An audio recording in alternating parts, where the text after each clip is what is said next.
მოგესალმებით, მაზეგის მორიგი ეპიზოდის დრო დადგა. მართალია გეუბნებით ხოლმე, რომ მაზეგ დღე არასდროს არ დგება, თუმცა ჩვენი პოდკასტის შემთხვევაში დგება და ეს დღე არის დღეს, ასე რომ ვიწყებთ. ჩემი თანწამყვანი გიორგი ბურდული, მე გახლავართ თანაცხოვრებავა და სტუმარსაც ცოტა ხანში. ვემსახურებით საქართველოს. ვიწყებთ, მოგესალმებით, მეც, როგორც იქნა დასრულდა ზაფხული და დროა მეორე ეპიზოდი ჩავწეროთ. დღეს ყავს საოცარი სტუმარი ასევე როგორც წინაზე თიკა რუხაძე ACT-ის დამფუძნებელი და არა მარტო ადამიანი რომელსაც ძალიან ბევრი რამე გაუკეთებია ამ ქვეყნისთვის, ბიზნესისთვის, ხედვისთვის, მომავლისთვის და ასე შემდეგ და მე აღარ გავაგრძელებ მის წარდგენას, მოუბრუნდეთ თიკას. მოგესალმებით თიკა. გამარჯობა, დიდი მადლობა მოწვევისთვის, მადლობა ასეთი წარდგენისთვის. მივესალმები თქვენს მაყურებელს და ერთი სული მაქვს, რომ დავიწყოთ. ჩვენს ერთი სული გვაქვს ძალიან ისეთი საინტერესო მგონია, რომ უნდა იყოს კითხვა. ნამდვილად. ჩვენ განვიხილეთ ეს საკითხი და გადავწყვიტეთ, რომ ერთ-ერთი ყველაზე საინტერესო სტუმარი, ვინც შეიძლებოდა მაზეგის კონტექსტში ყოლოდა, სალსახად ხართ თქვენ, როგორ მოგწევთ შენ. და ამიტომაც სან მოლოდინებით ვართ ჩვენ თვითონაც, რა თქმა უნდა, გვინდა პირველ რიგში აუცილებლად გკითხოთ თქვენთვის, შენთვის, რასთან ასოცირდება სიტყვა მაზეგ, რომელსაც ჩვენ თვლით, რომ უნიკალური სიტყვა ქართულ ენაში. ნამდვილად სიტყვა უნიკალურია და აი რომ დაიწყე გახსნა თქვი რომ მაზეგ დღე რომელიც შეიძლება არასდროს არ დადგეს ხო ანუ ორმაგი კონოტაცია აქვს ჩემთვის ერთი არის მომავალი ანუ ცოტა უფრო შორს ვიდრე ხვალ ზეგ ანუ ხვალაც თითქოს შორს არის ამ თანამედროვე რეალობაში ხო ყველაფერი გამოთქმაც გვაქვს ესეთი რომ ყველაფერი გუშინ გვინდოდა და ხვალაც კი შორს არის ზეგ შორს არის და მაზეგ საერთოდ ძალიან შორს არის მეორე მხრივ ეს შეიძლება იყოს დღე რომელიც არასდროს არ დადგება და ცოტა იუმორშიც ვიყენებდით ხოლმე იმას რომ მაზეგ რაღაცას როცა ვერ გააკეთებ ეს იქნება მაზეგ მაგრამ იმედი მაქვს რომ იმას რაზე ჩვენ ვისაუბრებთ და რომელსაც შეიძლება ეხლა ჩანს მაზეგ ან შეუსრულებელი და ესეთი ისტორიაში ძალიან ბევრი რაც წარმოუდგენელი ეგონათ და შეუსრულებელი ეგონათ ის რეალურად იქცევა და იქცევა კიდევაც იმაზე რაზეც ვილაპარაკებ მე ინგლისურში მიყვარს ესეთი ფრაზა as late as never იმდენად გვიან, რამდენადაც არასდროს და რაღაცნაირად მაგასთანაც ასოცირდება და იუმორთანაც, ხო? იმიტომ რომ ბევრი ვიფიქრეთ, რა დავარქვათ და ხო. მაზეგ რა ხდება ზოგადად? რა ხდება შენ ცხოვრებაში, საქართველოში? ამაზე გვინდა რომ ზოგადად ვისაუბროთ, მაგრამ აი პირველი ემოცია რაც მოაქვს ამ სიტყვას, მომავალს. ჩემთვის მომავალი ყოველთვის იყო ოპტიმიზმით სავსე. ყოველთვის მიუხედავად დროისა, საყვარელი ფრაზაც მაქვს, რომ ცუდი და კარგი დრო არ არსებობს, დროს შენქმნი. თუმცა დღევანდელი ემოციური ფონით და მიმდინარე მოვლენებიდან გამომდინარე, რა თქმა უნდა, რთულია ამაზე ფიქრი თითქოს, იმიტომ რომ ძალიან კონცენტრირებული ვარ, ჩემგან უჩვეულო კონცენტრაცია მაქვს დღევანდელზე, დღეზე. იმიტომ რომ ჩემი საქმიანობიდან გამომდინარე, ჩემი ფსიქოტიპიდან თუნდაც გამომდინარე, მე ძალიან ვარ ხოლმე მომავალში. აი მომავალში რა მოხდება, როგორ მოხდება და იმ ტენდენციებიდან გეგმავ დღევანდელ დღეს და ხვალინდელ ნაბიჯებს. ასე რომ ხო, აი რაღაცა ორმაგია რა. ორმაგი განწყობა. მომავალში, აი როგორც არ უნდა ჟღერდეს, შეიძლება გიჟურად და მართლა ამ რთული ფონის მიუხედავად, მომავალი ჩემთვის მაინც ყოველთვის ოპტიმისტურია. ანუ ეგ იშვიათობა. უბრალოდ როდის არის ეს თემა არის, ყველაფერი კარგად იქნება, ეს არის რწმენა. ხო? მაგრამ საქმე როდის და რა გზით?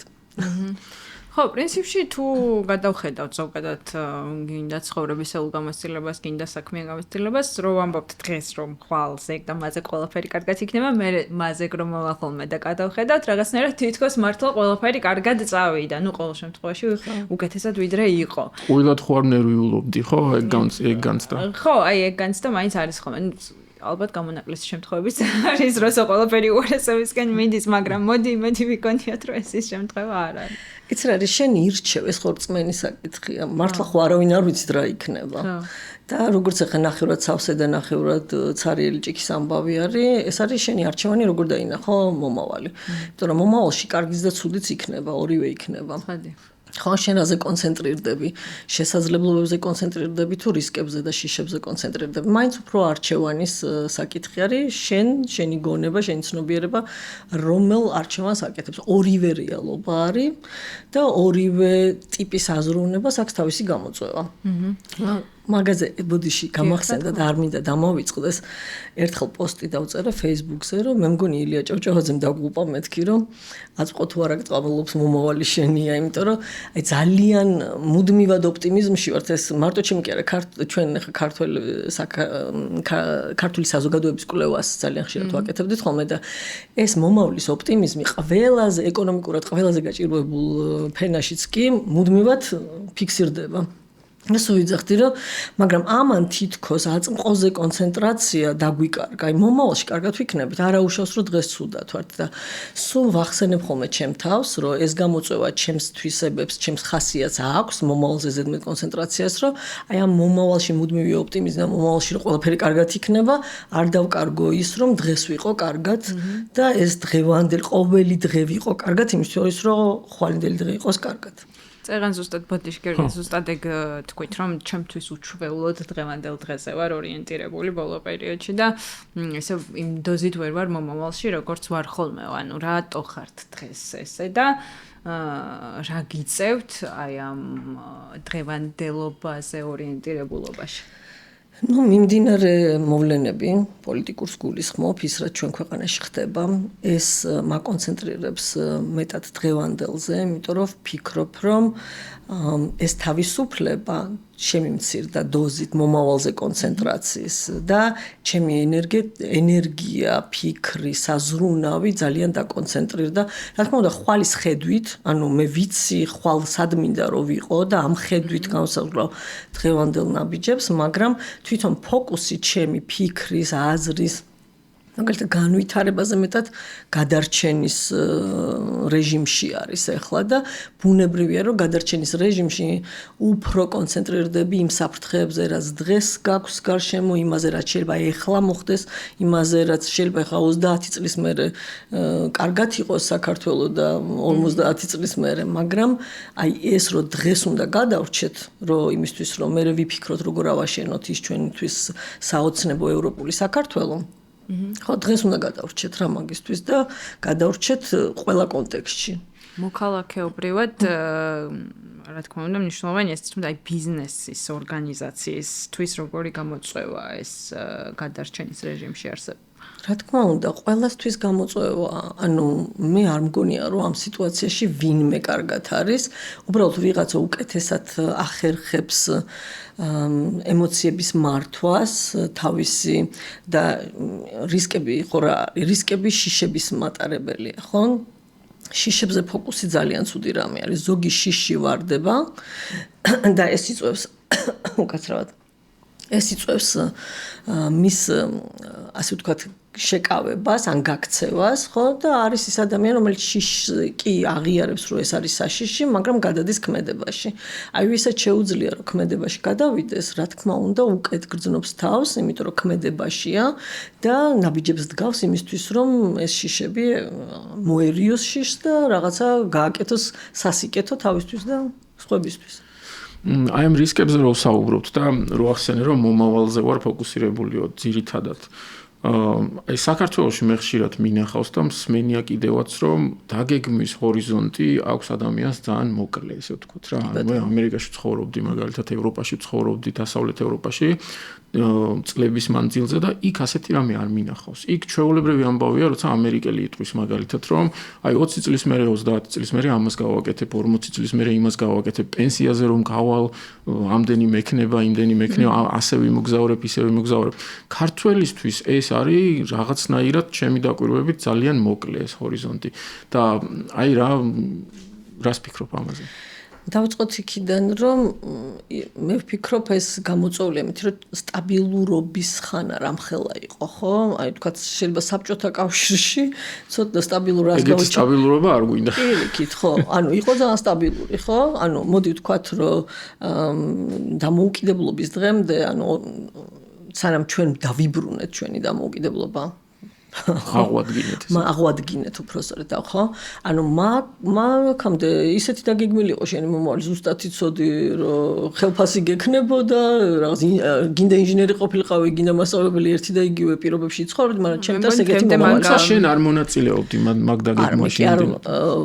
ვიძახი რომ ეს კარგია, მე ვიძახი რომ ის სტაბილურობა სტაგნაცია იყო და იმიტომაც დაინგრა მე საბჭოთა კავშირი. ადამიანების დიდი ნაწილი ზუსტად მაგ ნაწილს მისდევს. დღემდე რომ მათთვის სტაბილურობა არსებობდა. აი ზუსტად ეგ არის ძალიან საინტერესო რომ ჩვენ და გავგლიჯოთ, იმიტომ რომ იმათთვის სტაბილურობა უდრიდა საბჭოთა კავშირს.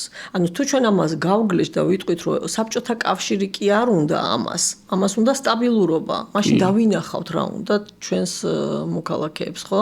თანამოქალაქეებს, იმიტომ რომ რატო შეიძლება გინდოდეს სიმახინჯე, რაც საბჭოთა კავშირს აქვს, ხო, მეორე მომყოლი რაღაც, მაგრამ სტაბილურობა იმდენად ღირებული და მნიშვნელოვანი გახდა, იმდენად არასტაბილურ ეპოქაში ვართ ისედაც, მოდი ვთქვათ, რომ იგივე ამერიკაში არავინ აღარ მჯერა, რომ 30 და 40 წლით გეგმავს რაღაცები, ძალიან შეიცვალა.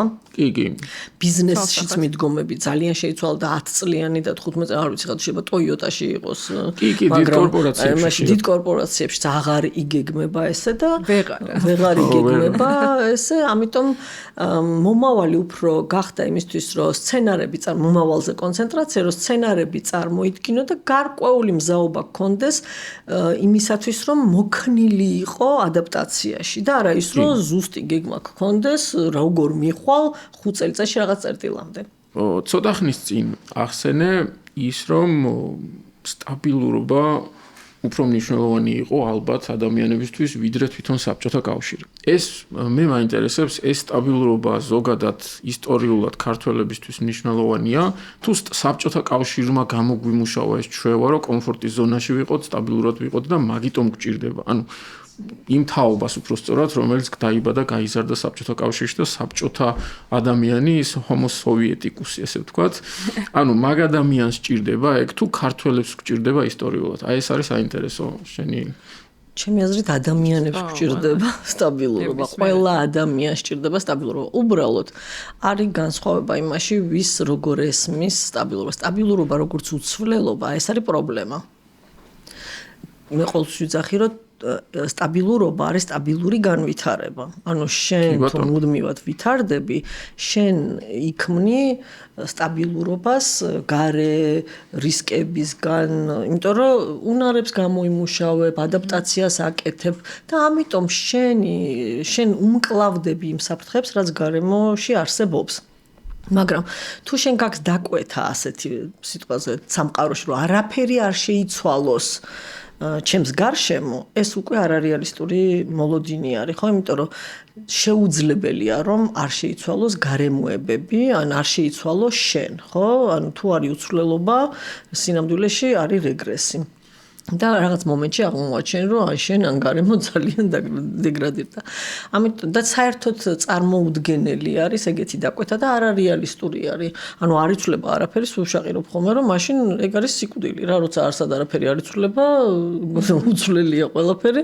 ანუ მაშინ ცოცხალ ორგანიზმი, ცოცხალ გარემოში ყოველთვალებადია ყველაფერი და მაშინ სტაბილურობა ნიშნავს აი ამ ცოცხალ გარემოში ისე ზრდას განვითარებას, ხო, რომ შენ მუდმივად გქონდეს გადარჩენის და განვითარების შესაძლებლობა. აი ეს ცვლილება შენ რო განვითარდე მუდმივად, რა სახის ცვლილებები უნდა ხდებოდეს შენში როგორც ადამიანში? აი კოუჩინგის გამოცდილებას მინდა შევეხო და ძალიან მაინტერესებს განსაკუთრებით ქართული кейსები, იმიტომ რომ მეც ვარ ჩართული წლებია კოუჩინგში და ანუ აი რაღაცნაირად შევადარებდით, ესე ვთქვათ, მეც მაინტერესებს როგორი გამოცდილება გაქვს ამ მიმართულებით. აი რას ცვლის ყველაზე პროგრესირებადი ადამიანი სტაბილურად, რას ცვლის თავის თავში, გარემოს დავარნებოთ თავი.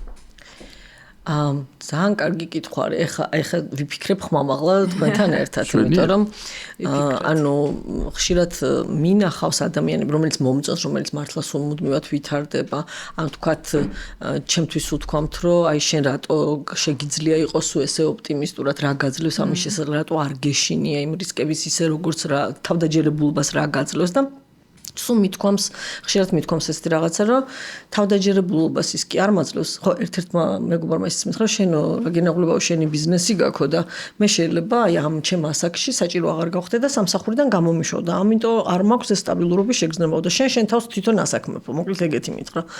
და მე რომ დავფიქრდი სტაბილურობა საკუთარ ბიზნესში სულაც არ არის. გარდა იმისა, რომ შენ თავს ასაქმებ, კიდე ამდენ ადამიანს ასაქმებ. უამრავი რისკია და უამრავი ფაქტორი არის, რომელიც და უამრავი შემთხვევა, როცა ბიზნესი იყო და აღარ არსებობს. ამიტომ სტაბილურობის შეგრძნებას მაძლევს არასაკუთარი ბიზნესი, არამედ ზუსტად ის, რომ რაც არ უნდა მოხდეს, მე გადავრჩები და ეს მე გადავრჩები, ნუ ახლა თუ სიკვდილი ჯვარი ფწერია ყველას, ამას არ გულისხმობ, ხო? მოულოდნელ ფატალურ შემთხვევებს, არამედ გარემოცვლილებებს. ამის რა მაძლევს ახლა ამაზე ფიქრის საშუალებას, ეს არის ხო კითხვა. მოდი გავაკეთებ. ანუ რა და რას უნდა ცვლიდეს ადამიანი თავის თავში მუდმივად, რომ ხო? ხო. ანუ რას უნდა ცვლიდეს, რას უნდა აკეთებდეს ადამიანს, რომ ეს შეგრძნება, შინაგანი უსაფრთხოების შეგრძნება, რომ მუდმივად შიში არ იყოს, როგორ გაჩნდეს, ხო? და როგორ გამვითარდეს, ანუ როგორ მოახერხოს ადაპტაცია. მოდი ვიტყვი იმას, რომ სხვების შემთხვევაში არ ვიცი, ჩემი თავიდან ამოვალ და შეიძლება მე ანალოგები ვიპოვო სხვაგანაც. ერთი მე ვფიქრობ, რომ მომავალში, აი მომავლის ხედვა ძალიან მნიშვნელოვანია. და მომავალი ტენდენციების, იმიტომ რომ დროზე აღმოაჩინო რისის შეცვლა შეიძლება დაგჭირდეს შენ თავში თუ გარემოში თუ ბიზნესში, ეს არის ძალიან მნიშვნელოვანი. და რაც უფრო ადრე აღმოაჩენ ამას, აი მაგალითისთვის ვიტყვი, რომ კოვიდი რომ დაიწყო, სანამ გამოაცხადებდნენ იმას კომენდანტისას და სამ ჩაგვკეტავდნენ, ჩვენ კომპანიაში უკვე მანამდე დავიწყეთ ნაბიჯების გადადგმა, მივხვდით, რომ ეს პრობლემა სერიოზული იქნებოდა. არ ვიცოდით, რამდენ ხანს შეიძლება გაგრძელოს, ზოგს ეგონა რომ ეს ერთი კვირა, ზოგს ერთი თვე, სულ კითხულობდნენ, როდის დამთავრდება და ჩვენ თქვით, რომ როცა არ უნდა დამთავრდეს, ჩვენ უნდა ვიყოთ მზად, რომ მთელი ჩვენი ოპერაციები გავაციფრულ მოვახდინ. როგორ არ გავაჩეროთ ჩვენი ოპერაციები? პირდაპირ ესე დავსვით კითხვა. ანუ იმ პირობებში, როცა კოლ-ცენტრში ადამიანები ერთად ვერ ისხდებოდნენ ერთ ოთახში, იმიტომ რომ აღარ გამოვიდნენ, იმ პირობებში, როცა სახში არავინ აღარ შეგიშვებდა, თქვათ, კვლევის პროცესში, იმ პირობებში, როცა ტრენინგზე ადამიანები ვერ ივლიდნენ, თქვათ, როცა ტრენინგზე ან კოუჩინგზე იყო საუბარი და ასე შემდეგ. ანუ დადგა საკითხი, რომ როგორ გავაგრძელოთ და აი ეს რადგან რაც დროზე დავინახეთ ის, რომ თქვათ, ჩვენი ფინანსების გადახედვა უნდა გაგვეკეთებინა, რაში უნდა გაგვეკეთებინა ეკონომია და პირიქით, რაში უნდა გაგვეზარდა ბიუჯეტი, მაგალითად ციფრულ პროდუქტებში და ამ გადაწყვეტებში პირიქით უნდა გადაგვეტანა ბიუჯეტის გარკვეული მუხლები, ხო? ამას გულისხმობ, რომ თუ მომავლის განჭვრეტას ახერხებ, ეს არის ძალიან მნიშვნელოვანი უნარი. მეორეს მხრივ ძალიან მნიშვნელოვანი უნარი არის რეალობის სწორად აღქმა. ძალიან მნიშვნელოვანი. ანუ ის, ვინც მუდმივად მომავალშია, მე ჩემ თავს ამას სულ ვახსენებ, რომ არ დაკარგო რეალობის აღქმა, რა ხდება დღეს, სათხარ დღეს. ძალიან ბევრი ბიზნესის პირველ პირთა მქონია მე მსგავსი საუბარი, როდესაც აი მისი ის მართლა ისე ჩვენ ვისაც გვაქვს აი ვიზიონერებს, ვისაც ჩვენ თავს ვიზიონერს ვეძახით ან გვეძახიან, ჩვენ მართლა გვაქვს ესეთი უნარი, რომ რასაც ხედავთ მომავალში, ამას ისე რეალურად ხედავთ, ჯერეთი გვიკვირს როგორ ვერ ხედავენ სხვები და მე ეს არის თითქოს მოცემულობა, დამდგარი რეალობა რა და აი ამ რეალობისკენ ვისწრაფვით მუდმივად, მაგრამ ჩვენივე გამოწვევა ასეთი ადამიანების არის ძალიან დიდი ის, რომ ხშირად შენი დღევანდელი შესაძლებლობები, რესურსები ან დღევანდელი მოცემულობა არ შეესაბამება იმ შენს დანახულ მომავალს რა და აი ძალიან ბევრი ბიზნესის პირველ პირს, რომელსაც მართლაც ეს უნარები აქვს, იმიტომ რომ ბიზნესის პირველ პირს როგორც წესი ჭირდება, რომ იყოს ესეთი, დაინახოს, რა შეიძლება იყოს საჭირო ხვალ, ხო? აი ვეუბნები, რომ ძალიანაც და დისკომფორტი აქვს მაგალითად მის გუნდთან, რომელიც იძახის, რომ რა დროს ეგ არის, როცა ჯერ ეს ვერ გაგვიკეთებია რა. აი ამ ბალანსის პოვნა და მეთოდოლოგიასაც ვიყენებთ ესე, რომ აი თქვათ დღეს რა მჭირდება, 1-2 წლის მანძილზე რა მჭირდება და 10 წლის მანძილზე. ეს სამი რაღაცა თუ არ შეერწყა და რომელიღაცამ წაიღო, მაგალითად სულ მომავალზე ორიენტაციამ 10 წლის მერე რაც მჭირდება, ეხლა რომ იმაზე გავაკეთო, დღეს რაც მნიშვნელოვანია და საჭიროა, თუ იმას არ გავაკეთებ ბიზნესი ან პირადად ადამიანი დაზიანდება, ხო? დადგა კოვიდი ხო და ხო და აი მე ახლა რაღაცა სხვა რამე თუ მარტო დღევანდელზე ვიქნები კონცენტრირებული და ვაიმე სუშიში ვიქნები რომ რა დროს მომავალი აი ახლა ეს უნდა გადაწყვეტ მაშინ ეს რეაქტიული რეჟიმია და ვერასდროს განვითარების რელსებზე ვერ დადგება აი ამისი სინთეზი ამით რომ რა დოზით უნდა იყოს და არსებობს ესეთი 60-30-10%-ის ვთქვათ პრინციპი, რომ 60% დღევანდელზე კონცენტრირდე, 30 აი ცოტა ახლო მომავალზე და 10% ძალიან შორეულ მომავალზე. ხო, აი ამ პრინციპში ძალიან კარგად მუშაობს ჩემი წარმოდგენით რა. და კიდევ ვიტყოდი რამდენიმე უნარს რაც ვფიქრობ რომ ძალიან მნიშვნელოვანია ერთი არის რომ დაინახო და მეორე არის რომ იმოქმედო ანუ მოქმედების უნარი რომ და გადასწრაფად რომ დრო არა ანუ და სწავლა და მოქმედება ეს არის ძალიან მნიშვნელოვანი რომ მე უნდა ვისწავლო მე უნდა რაღაც ახალი შევიძინო რაღაც ახალი უნარი ვისწავლო და აი თუ თქვენ თავს კითხავთ რომ ბოლო 6 თვის მანძილზე ახალი რა ვისწავლე და ეტყვი შენ თავს რომ არაფერი აი უკვე ჩემთვის ეს დიაგნოზი არის არაფერი ახალი არ მისწავლე და ეხლა არ ვლაპარაკობ აკადემიურ განათლებაზე რომ 6 თვეში ერთხელ რაღაცა ეს მაგრამ ახალი უნარი რაღაცა ახალი ცოდნა იდეა რომელმაც დაგაინტერესა და სიღრმეში წახვიდა აი ეს თუ არა გაქვს მე ვფიქრობ რომ ძალიან გაგიჭირდება მომავალში გამკლავება და სტაბილურობის შეძენა მე მაქვს კიდევ ერთი კითხვა. წეგანაც მქონდა ცოტა ხნის წინ, აი ეს 60-30 10 რო ახსენე, ხო? დავაკვირდი რომ მან წარსული არსად არ არის.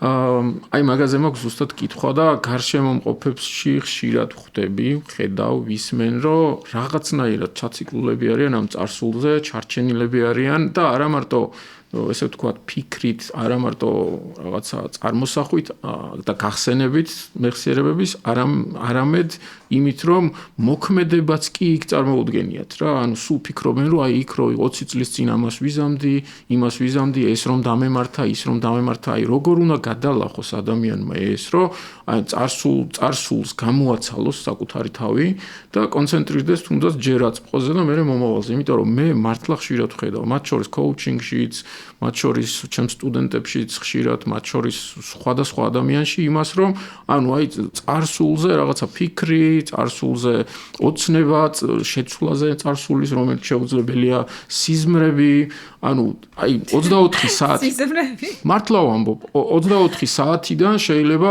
ის ყველაზე პროდუქტიული საათები გაატარონ წარსულზე, ფიქრში და თვითგვემაში და ასე შემდეგ. ეს სერიოზული პრობლემაა ჩემი დაკვირვებით და როგორ შეიძლება რომ ადამიანმა ეგ გადალახოს და მივიდეს აი ლიდერშიპამდე რა, სადაც შენ სხვაზე წინ უნდა იყო და შენ უნდა ხედავდე, აღიქვამდე არა მარტო ერთ სცენარს, არამედ რამდენიმე სცენარს და მე ყველა ადამიანმა ეგ არ უნდა გადალახოს. არა, ყველა არა, მაგრამ ანუ ხო აქვს ბევრ ადამიანს ამის პოტენციალი და იმის გამო რომ გაჭედილია ამ წარსულში ვერ იყენებს ამ პოტენციალს, ხო?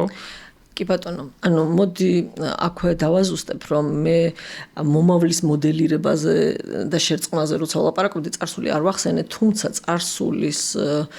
წარსულის გაკვეთილები ძალიან მნიშვნელოვანია, რომ მომავალში რაღაცეები შევცვალოთ. ძალიან მნიშვნელოვანია, მაგრამ აქ არის ესევე ვიტყოდი, რომ აი ხა თქვათ წარსულიდან რაღაცა გამოცდილება არის გარკვეული ჩარჩო შენი ქცევის, მაგრამ არის კიდე ცვლილების შესაძლებლობა. ანუ უნდა გესმოთ. განაჩენი მოკლედ, რომ ეს განაჩენი არ არის, მაგრამ არის ძალიან მნიშვნელოვანი გაკვეთილები და მე ვფიქრობ, რომ რაზეც შენ საუბრობ, გიორგი, მე ესე ვამარტივებ ჩემთვის ამ პროცესს, ასე ვეძახი ხოლმე, რომ წარსულში არსებობს გამოცდილება და ტკივილი. ნუ სიხარული და ტკივილი, ორივე არსებობს, ხო? გამოცდილება და ანუ ემოცია, სიხარული და ტკივილი. რომ აქციოთ გაკვეთილად.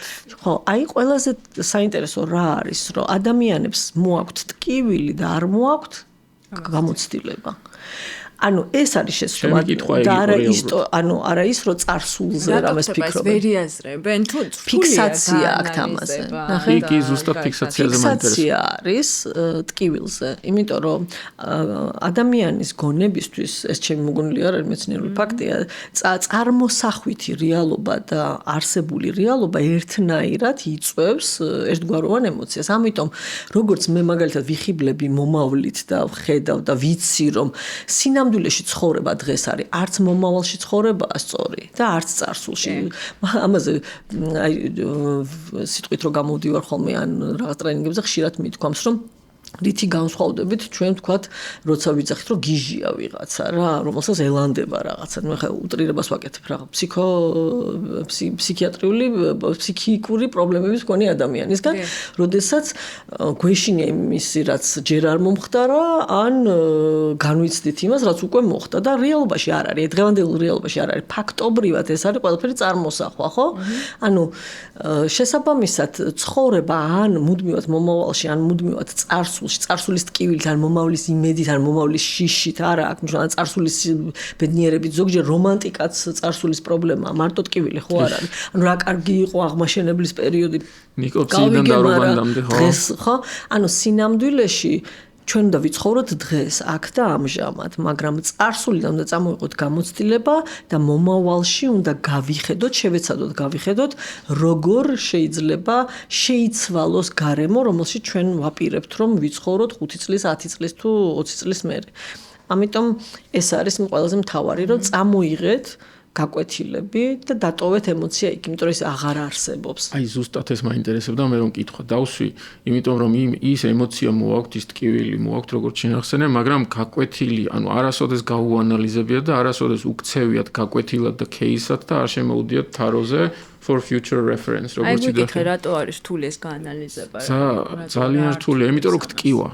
ტკივილზე როცა კონცენტრირდები და არ ფიქრობ იმაზე რომ რატომ მოხდა შენ რა წვლილი მიგიწვის ამაში თუ მუდმივად დადანაშაულებაში ხარ გარემოში როგორ შეგეძლო აგეცილებინა შეიძლება და თუ არა თუ აცილება არ შეგეძლო მაშინ რომ მოხდა სხვანაირი რეაგირება შეგეძლო თუ არა ამაზე არ ფიქრობ ამის მაგალითად არის როგორ ატკინეს როგორ აწყენინეს რა მესწავლა რა შეიძლება რომ მესწავლა ხო რატომ მოვიდა ეს გამოსწორება მაგიტომ დავსვი ეკითხვა და ნუ ეგ არის ძალიან დიდი გამოწვევა რეალურად ადამიანებისთვის რომ აი მართლა იქ რჩებიან რა გინდა რომანტიზმშიც პირად ურთიერთობაში იქნება ბიზნესში იქნება იმაში რომ ის რა კარგი იყო და ეს არასდროს არ განმეორდება და უკვე მომავალზე დასმული აქვს წერტილი იმიტომ რომ ისეთი ვერასდროს მართლა ვერ განმეორდება განმეორებადობა არა აქვს ამას მაგრამ ახალი რატო არ შეიძლება იყოს უკეთესი თქვა რატო არ შეიძლება ის წერტილი იყოს მე ვეძახი ხოლმე 0 points ხო ანუ საუკეთესო წერტილი რეალურად საიდან შეიძლება ყველაფერი ახლიდან დაიწყო რაც ბევრ ადამიანს სხვათა შორის ამის შანსი არ ეძლევა ცხოვრებაში ხშირად და ბევრს უმართლებს რომ ბევრი 0 point-ი აქვს საიდან ან არ ქმნის იმიტომ რომ ბევრი 0 point-ი შენ თვითონ შეგიძლია შექმნა ალბათ ნუ თავარია დაინახო რომ ეს 0 point-ი კაია კაი პონტია რომ აქედან კარგი დასაწყისი ხშირად ხო მოგავდაც აქვს ზუსტად ეგ 0 point-ი გამახსენდა საიდან მაქვს მეთქი და აი მართლაც ესე არის ისყვება საოცარ ისტორიას რომ აი თქვენ მაყურებელი თუ დაინტერესდება ნახავს მოგავდაც ეს Google-ის ერთ-ერთი ექსეკიუტივია მას შვილი გარდაეცვალა და ისყვება ამას რომ როგორ შეიძლება აი ამაზე საშინელება რა შეიძლება მომხდარიყო წარსულში როგორიც არის შვილის გარდაცვალება და მუდადგა მომენტია როცა მე ჩემთავს ვკითხეო რომ შემიძლია თუ არა რომ ვიყო ისეთივე ბედნიერი როგორც ვიყავი მაშინ როცა ჩემი შვილი იყო ცოცხალი და რა თქმა უნდა ისეთივე ბედნიერი შეიძლება არ იყო როგორც ის იყო მაგრამ ასევე ვკითხეო რომ რა შემიძლია გავაკეთო რომ ჩემი შვილი გავაცოცხლო შემიძლია რომ რამე გავაკეთო და ამაზეც უპასუხე ჩემთავს რომ არ შემიძლია მაშინ რა შემიძლია გავაკეთო იმისთვის რომ მე ანუ არ დავასრულო რა აქ ცხოვრება ეხლა უტრირებას ვაკეთებ შეიძლება სიტყვით ესე არ მახსოვს მაგრამ იდეა ის არის რომ ადამიანმა გადაწყვიტა რომ მილიონობით ადამიანს დაეხმაროს თავისი გამოცდილებით რომ გადაატანინოს ტკივილი და ამაში თქვა რომ აი მე ეს ვაქცია ჩემ 0 point-ად ანუ ნულოვან წერტილად მე ვთქვი რომ ისე ვეღარ ვიქნები, მაგრამ აი თუ წარმოვიდგენ რომ ეს არის ჩემი საწყის წერტილი, სადაც მე ვარ ადამიანი, რომელსაც შვილი დაკარგა, აი ამ წერტილიდან როგორ შემიძლია დღეს რო ძალიან ცუდად ვარ, ხვალ ამაზე უკეთესად ვიყო. ისე კი არ ვიყო როგორც იმის სიცოცხლის პერიოდში, არამედ ვიყო იმაზე უკეთესად, ვიდრე დღეს ვარ, როცა ტრაგედიაში ვარ. ხო? და ეს ჩემთვის იყო, აი ხაც რო ლაპარაკობ, შემიძლია ძალიან დამაფიქრებელი იყო, იმიტომ რომ სულ მივტირით, რომ აი მაგალითად ახალგაზრდა ზრდობას, რომ გავიგე, რომ ისეთი ლამაზი ვეღარ ვიქნები, როგორც ვიყავი, თქვა 25 წლის ასაკში, მაგრამ ხო შემიძლია, რომ ყოველდღიურად მე ვეცადო, რომ რაც დღეს ვარ, ის მაქსიმალურად შევინარჩუნო ან გავამჭ. ანუ აი ეს ნულოვანი წერტილის თემა, ან მე ისე ვეღარ ვისწავლი რაღაცას, გავიგე, მაგრამ ისე რომ ვეღარ ისწავლი, მე რომ ესწავლა ინგლისური, ახლა ბავშვი რო ვიყავი, ან ცურვა რომ ესწავლა, ან თხილავური რომ ესწავლა, როცა ჩემი კლასელები დაადგნენ და მე არ მასწავლეს არაფერი.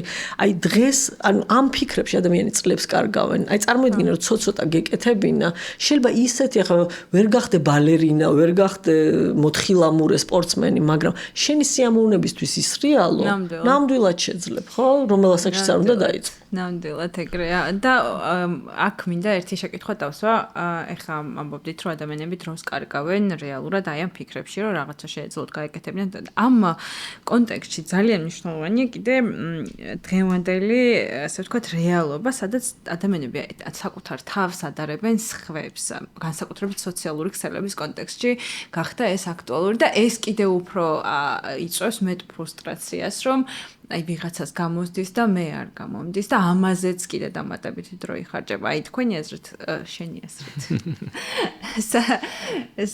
ეს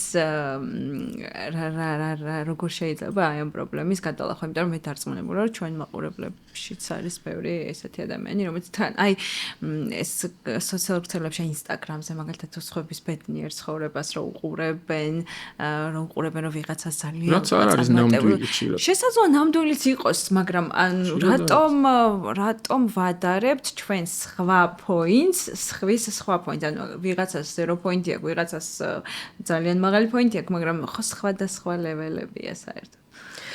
იცი რა არის რაციონალურად შეიძლება ყველა ვიცით და აი ძალიან ბევრი ფრაზა არის რომ შეადარე შენ თავს გუშინდელს და ნუ ეს აქ გონების დონეზე შეიძლება ბევრმა ვიცით მაგრამ რეალობაში მაინც ვადრით ჩვენ ვიერში გვაქვს პრობლემები ანუ იმიტომ რომ გარემო ჩვენთვის გარკვეულ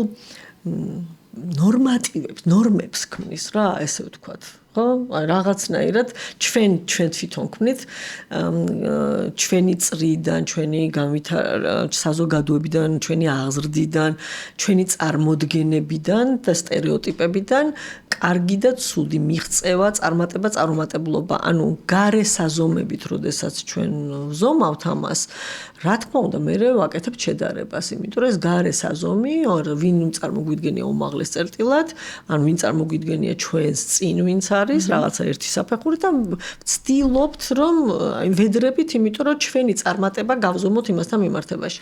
რა თქმა უნდა ყველაზე ჯამრთელი არის ის რომ შენ ჯერ ერთი წარმატების ტრანსფორმირებას თუ გააკეთებ მე სულ ვიძახი რომ მე ამისგან ბედნიერი ვარ მე კარგად ვარ თუ კარგად ვარ არის წარმატება ეგეც ყველასთვის აი კარგად ვარ თუ კარგად არა ვარ სულ ჩემ თავს უმტკიცო რომ ყველაზე მაგარი ვარ ყველაზე მაგრა გავაკეთე რაღაცა და თუ მე ამისგან კარგად არა ვარ ეს ჩემთვის არ არის წარმატება ნუ აი ერთი არის რომ დეფინიცია ვინ რა შინაარსდებს წარმატებაში მეორე ნამდვილად არის ის რომ პროგრესი შენთვის საზომია გარეთ თუ საზომი არის შიგნიდან შეიძლება ორივე გამოიყენო რატო არა ოღონდ ეს არ იყოს შენთვის მატრამვირებელი მაგალითად მე რო ვუყურებ რომ ვიღაცამ რაღაც შეძლო ჩემთვის ეს კი არა ვაიმე რა ცუდი ანუ ვა იმან თუ შეძლო ესე იგი მეც შევძლებ ჩემი ტვინი ესე მუშაობს მაგალითად და кейსად რო დავინახო ხო ანუ და ამ გვარად ძალიან საინტერესო მაგრამ ვაიმე იმას როგორ შეუძლია მე ვეღარ დავეწევი ვაიმე ხო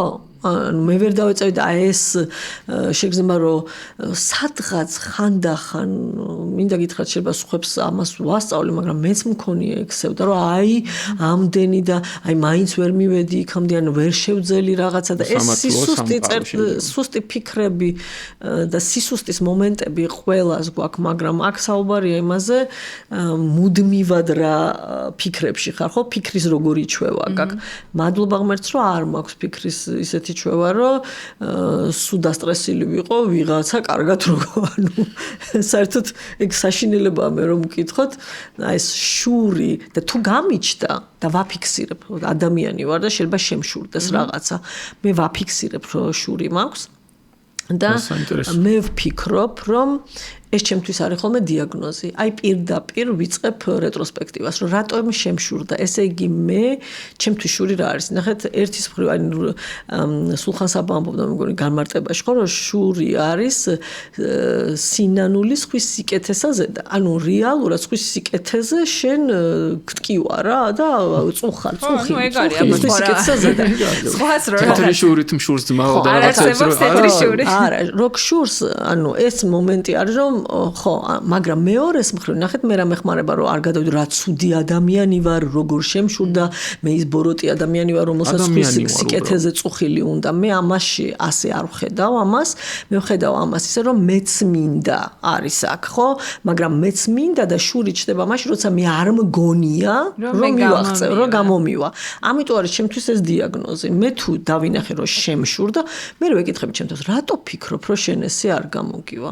მაგალითად მაგარი სპიკერია ვიღაცა, აუ, რამდენი ანუ ესე იგი შენ ფიქრობ, რომ არ გამოგივა? რატომ? და ჩემთვის არის დიაგნოზი, რა უნარი უნდა გამივითარო, რამ გამოიწვია ჩემი თავდაჯერებულობის ესეთი შერყევა, რამ მაფიქრებინა, რომ შესაძლებლობა რა მაქვს და მივდივარ ძალიან საინტერესო დასკვნებმა. ამიტომ გვემის ნაცვლად პირველი არის აღიარება, ნებისმიერი, ასე ვთქვათ, ცუდი ფიქრი, შური იქნება, ბრაზი იქნება, არის ძალიან სასარგებლო, თუ ამას აღიარებ, რომ ეს გაქვს, ეს შენიც დამოკიდებულება ფაქტის მოვლენის მიმართ, შენში ხდება და დაიწყებ რეტროსპექტივას, რომ რას ნიშნავს ეს ჩემთვის, რომ ვბრაზობ, ბრაზი უსუსურობის ნიშანია. ბრაზი ხშირად არის, რომ მე მგონია, რომ ვერ შევცვლი იმ მოცემულობას, რაც არ მომწონს.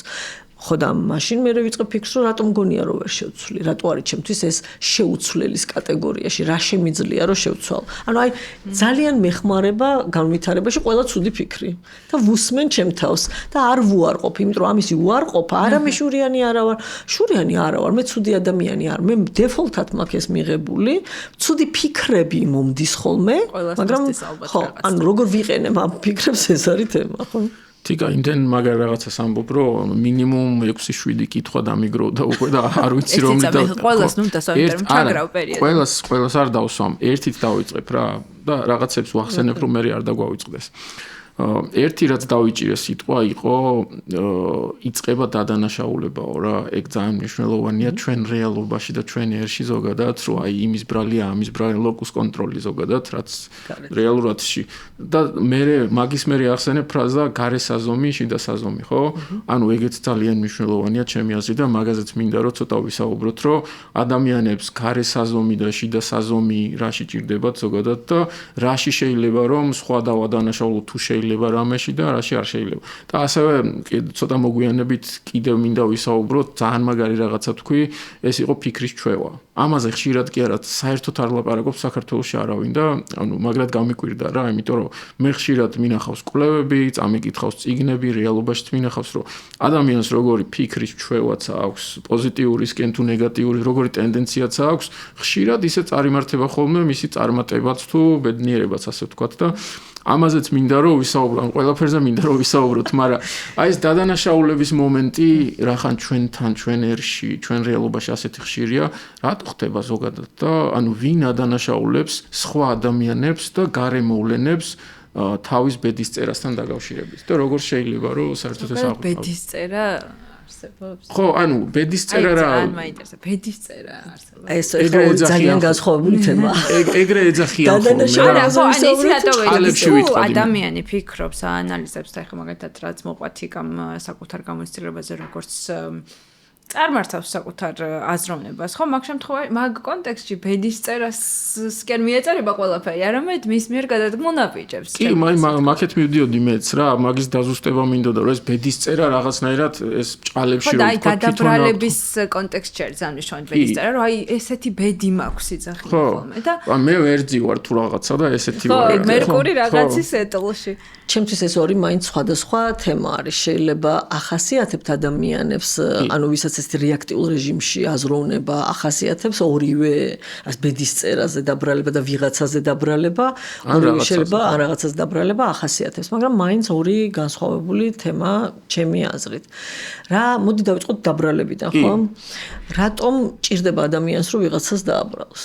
თქვენი აზრით რატო ჭირდება რომ დააბრალოს? იმიტომ საკუთარ თავს არ დააბრალოს. ხო, ამიტომ ანუ არა იყოს პასუხისმგებლობის ნამდვილად. აი გადაბრალება რო ახსენ, დადანაშაულება ახსენა სიტყვა და აი ზუსტად მაგაზე მინდოდა რომ დამნაშავე ვინ არის? კი ბატონო. ხო, და ხშირად ადამიანებს ეს სიტყვას ვიყენებ ხოლმე, აი ვიღაცაზე გაბრაზებული რო ანადანაშაულებს, მოდი გავაკეთოთ ამისი დეკრიმინალიზაცია ვიზახე. აი ეს ბოროტი ცუდი, გავაკეთოთ ამისი დეკრიმინალიზაცია. ანუ რო შენთვის ეს ის მტარვალი ბოროტი ცუდი, შენმა უფროსმა ესე მიქნა, ანუ მოდი გავაკეთოთ ამის დეკრიმინალიზაცია. ეს ის ადამიანი ცუდი ადამიანი არ არის, იმან თქვა ის რაც თქვა, შენ რა იგრძენი ამაზე ვილაპარაკოთ, ხო? და ვაბრუნებ მის თავში ვთქვათ.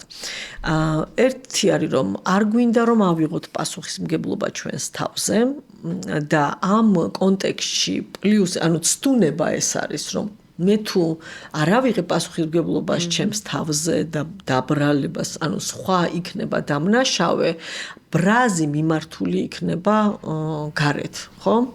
მაგრამ მეორეს მხრივ და მე ამისგან ვიგრძნობ თითქოს უნდა ვგრძნობდე სიმსუბუქეს, იმიტომ რომ მე თუ არაფერში დამნაშავე არ ვარ და ის არის დამნაშავე, უნდა ვგრძნობდე ამისგან უდანაშაულობისგან სიმსუბუქეს. თუმცა ეს შეიძლება მე იყოს სევდა როგორ დამჩაგრეს, როგორი საწყალია და მსხვერპლი ხარ.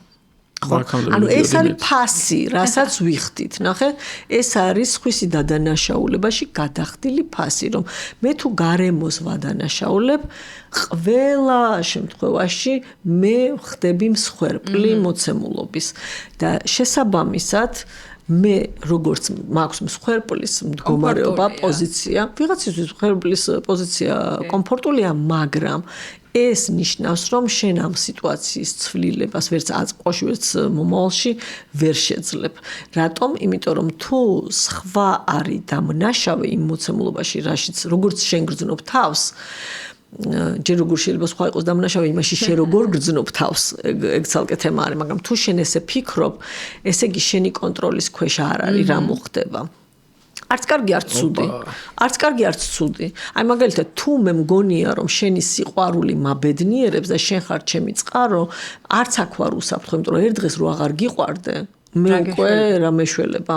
ან შენ რო არ იყო ბედნიერი. შენ რო არის, ანუ ხდები იგივე როგორც ცუდი შემთხვევაში, ხო ხდები რომ ის მე რა ვიცი, როდის მომატყუებს, როდის მიმუხტლებს, ყველა ადამიანში შეიძლება იყოს ტყუილი, ანუ თუ ასე ვხედავ რეალობას და მე ვერ ვხედავ ამისგან თავი როგორ შეიძლება დავიცვა და ჩემი კონტროლის ქვეშ არ არის, იმიტომ რომ სხვების ქცევის მოლოდინზე უნდა ავაწყო ჩემი კეთილდღეობა, ჩემი ფსიქიკური კეთილდღეობა, სტაბილურობა და უსაფრთხოება.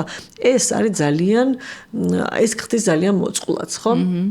და ამიტომ ყველაზე დიდი ესე ვთქვათ ცვლილება და ტრანსფორმაციის ინსტრუმენტს მე რასაც ვიყენებ ორგანიზაციებთან მუშაობაში და ორგანიზაციებში როცა მუშაობ ინდივიდებს ვერ მუშაობთ ხა ორგანიზაცია რა არის სისტემები და ადამიანები ლიდერებთან ამ მათ პირველში აი ესე ხდება ცოტა ხნის წინ მქონდა რომ აი რატო არც ერთ ჩვენს თანამშრომელს არ მოსდის კრეატიული იდეა რატო ოკეი, შეიძლება იმათ არ მოსდით იდეები, მაგრამ შენ რატო ყავს ეგეთი თანამშრომლები, რომელსაც რატო ყავს ყველა ეგეთი თანამშრომელი, ვინ აირჩია მეთქი ეს თანამშრომლები?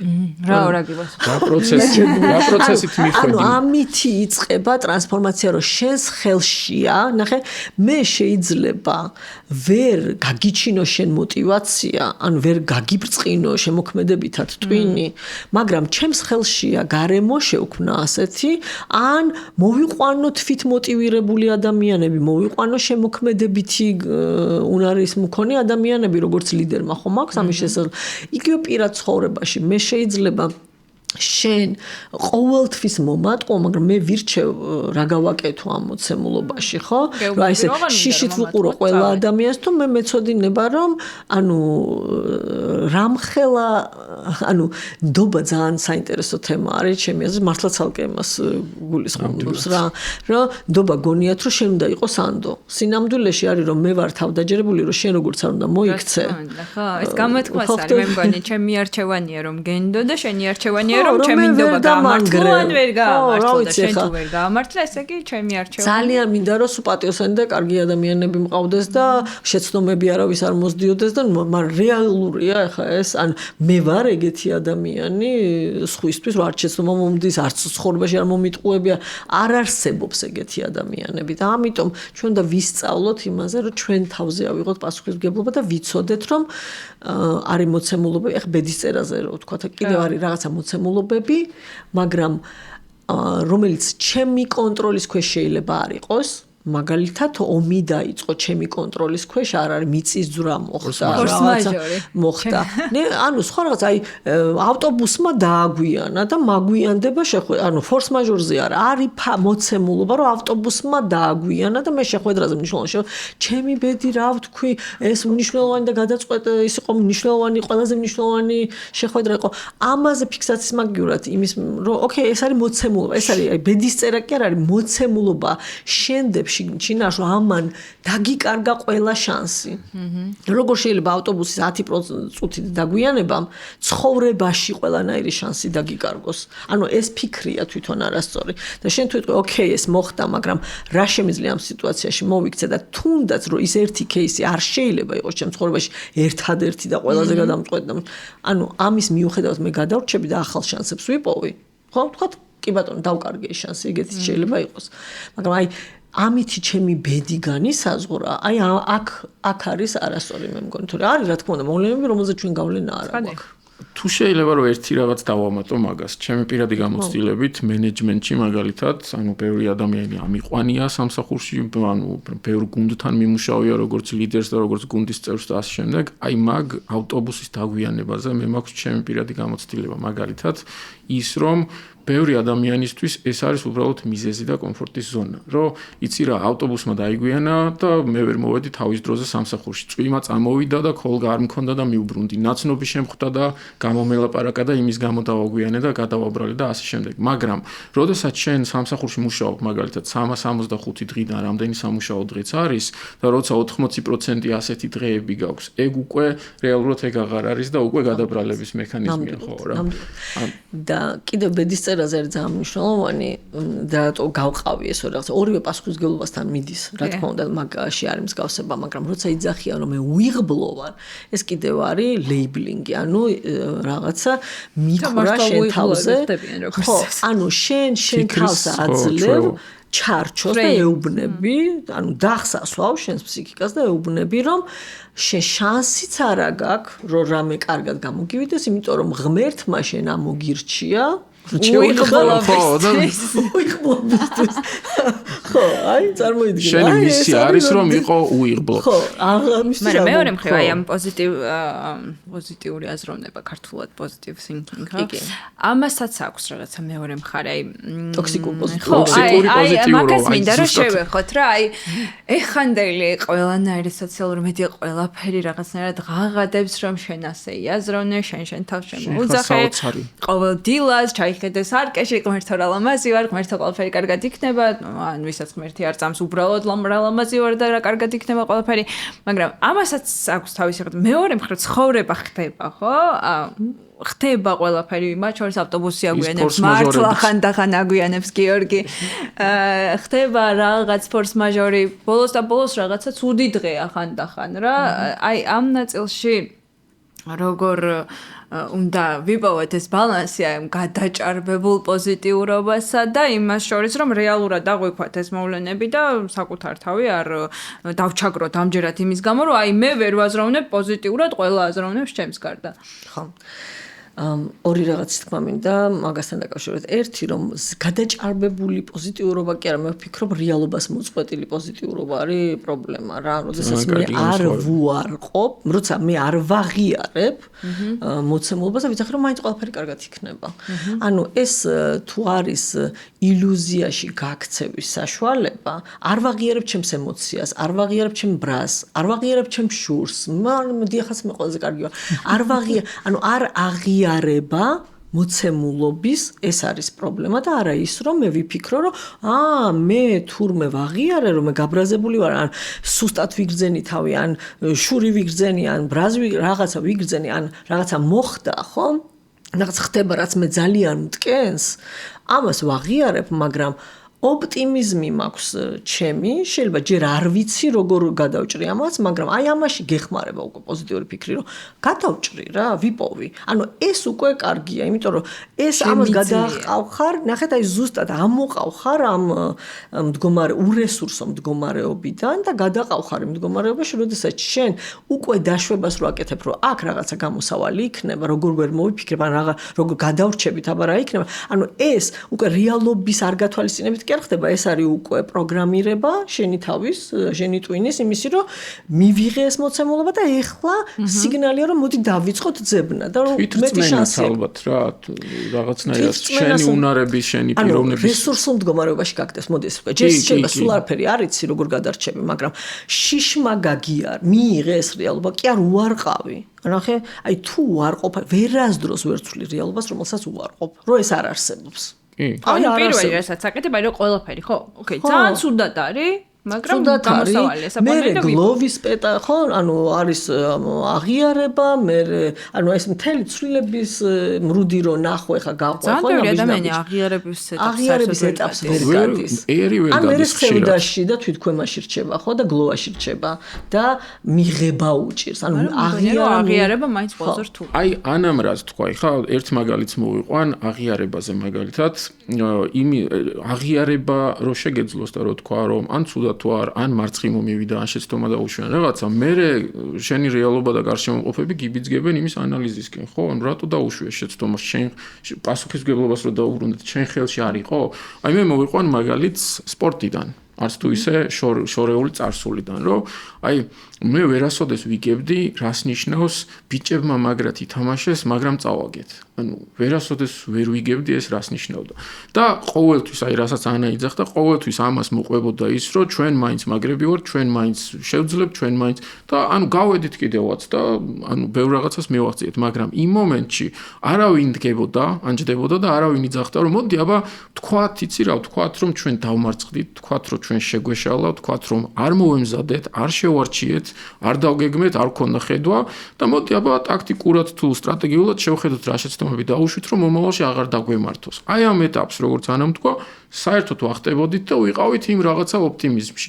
აი ჩემი გამოცდილებით, ჩემი დაკვირვებით ასეთ პროცესებზე შემიძლია ვთქვა, რომ მაგალითად რაღაცნაირად გვაქვს ისეთი ტენდენცია ამ ერში თუ ამ ქვეყანაში, რომ ვიყოთ გამარჯვებულები ემოციაში, მაგრამ არ ვიყოთ გამარჯვებულები საქმეში რაღაცნაირად. ანუ შედეგს გავექცეთ. რა ვთქვათ, რომ მე რა რომ წავაგე, მე რა რომ შემეშალა, მე რა რომ დავმარცხდი, მაინც მაგარი ვარ და მაინც არ მაინტერესებს, აი შე რო იძახდი რა. მაპზე უკეთესი. ხო, რაღაცა, ანუ ესეთი რაღაც დავინახე და ძალიან საინტერესოა მაგისი მიზეზები თუ რატო ხდება ეს ყველაფერი, მე ხშირად მიფიქრია მაგალითად, აი თუ გიფიქრიათ ეგეთ რაღაცაზე, არ ვიცი. რავი, არ ვიცი, სამუშაოად, რაც სამუშაო, მე მგონი ყველასაზე აღიარება ხშირად ადამიანებს, აი მაგალითად მე შეცდომა დავუშვი და მე ვარ ადამიანი, რომელიც მცდარია მუდმივად, ეს ხო განსხვავებული რაღაცა, აი თითქოს აქსვავენ ტოლობას, რომ მე თუ ერთხელ შემეშალა, მე ვარ სუსტი ადამიანი, რომელსაც შეცდომები მოსდის. ან შეიძლება ის რომ მე სულ მომიწევს, რომ ამის გამო პასუხი ვაგო და ბოდიშები ვიხადე. არა, ანუ ტოლობას უსვამენ, შეხედე, ანუ ესეთი ვარ თითქოს და აი ესეთი ვარ, ამისი მიღება არავის არ უნდა, რომ მე ვარ სუსტი. ანუ სისუსტე და მემართა. სუსტად ეგ არის. სუტოლებენ ვარ სუსტი. ხდები და ანუ შენ თუ ამას განასხვავებ ახლა ტენდენციად აღიქვამენ ხო შეხედა მე რა ვთქვი რომ მიუხედავად იმისა რომ შეიძლება ცუდი ფიქრები მქონდეს მე ცუდი ადამიანი არა ვარ და ამიტომ მე რო აქ ტოლობა დასმული არა მაქვს მე ეს მიმარტივებ ჩემი ცუდი ფიქრები გავაანალიზო და სასიკეთო ამოვიღო ჩემი თავისთვის და გარემოსთვის და მაგრამ თუ მე ვიტყვი რომ მე თუ გამეფიქრა რა ვიცი ხა თქვენი მაყურებელი როგორ გაიგებს ამას მაგრამ პატარა რო ვიყავი და შულს ვრდიდი პირველ შულს აი მართლა ემოციაში ხო გადავაგდებდი ფანჯარიდან ეგეთი არ გადამიგდია ხა რა თქმა უნდა მაგრამ რას ვიძახით რომ ეს ფიქრი როგორ დავიღალე და არ დამაძინა საკუთარ შულზე შეიძლება გიჩნდეს ამიტომ ბოროტი და ცუდი ადამიანი ვარ რომელიც ბავშვებს იცვლის ფანჯრიდან ანუ განაირად საკუთარ გაჯენილ შულს ვინ გადა ხო ხდები ანუ ამის თქმა მინდა რომ აქ აქ თუ ტოლობა დასვი, შენ უფლებას თავს არ აძლევ უფლებას, რომ ეს იგრძნო, ეს აღიარო, თქვა რომ შეცდომა დაგემართა, ან კი, აი მე ეს ფიქრები იმიტომ წამოვიდა, რომ ყველა ღამე მე ვიღვიძებდი.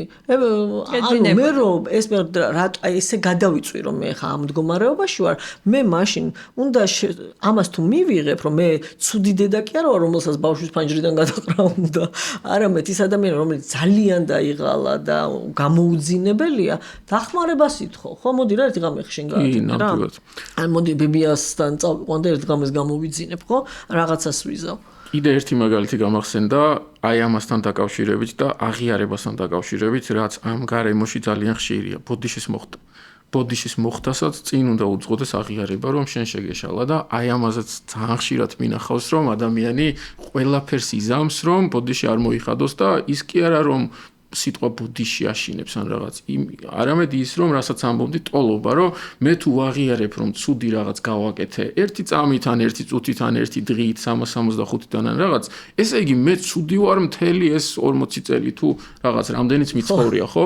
ხო და აი ესეც ძალიან მნიშვნელოვანი პოინტია ჩემი აზრით რა, ანუ ზუსტად იგივენაირად მუშაობს ბოდიშზე, ანუ სიტყვა რომელიც ნაკლებად მესმის ხოლმე ამ რეალობაში. აი ზუსტად მაგიტომ ჩემი აზრით. რომ აღიარება უჭირთ ხოლმე. შენ მომავლის თემი და ხوار წავედი. არა, ეხლა მინდა და მაგაზე გადალინკვა გამეკეთები და კი, ილინკება ძალიან მაგრად. ეს ყველაფერი რაზეც ვისაუბრეთ, ხო, ამდენი ხანი ადამიანური ბუნების, ასე ვთქვათ, ნაწილი საბოლოო ჯამში.